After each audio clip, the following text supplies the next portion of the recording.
In the middle of downtown St. Louis, an urban farm is thriving and feeding the area's needy. You may have driven past it and never known it was even there. Today, Kristen Cornett visited the Food Roof Farm. On the corner of 14th and Delmar, you'll find this storage facility that hosts the first rooftop farm in the city of St. Louis. Your attention might be more drawn to it now that it has this huge, colorful mural.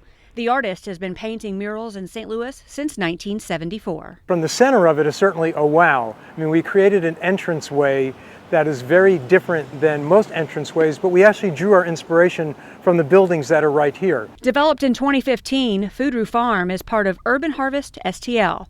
They address the need for equal access to healthy food for all. We grow food across a network of 7 inner-city farms. We donate the majority to underserved communities that don't have fresh food access. But in the meantime, we also educate the community on how they can grow their own food alongside of us. This is not your typical farm. They took a bare rooftop downtown and transformed it. It grows over 200 varieties of edible plants and provides a unique community green space and education center.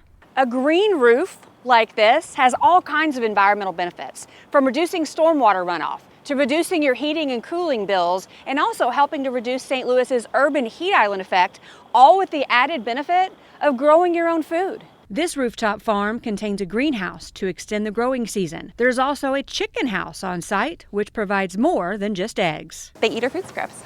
Yeah, and the waste they create, I guess, goes back to the compost system, which keeps our plants healthy. Farmers here experiment with growing techniques to see which methods work best in St. Louis, and that knowledge is shared with future farmers. We do some pretty basic farming stuff, as most farmers do, raised beds, traditional farmers rows, but we also do things that are used best in small spaces. So we have vertical growing walls here, we have hydroponic towers that take up very little space but really maximize food production. Basically, we want people to come to the roof and be inspired by what they can take away and do at their own homes. In downtown St. Louis, Kristen Cornett, News 4.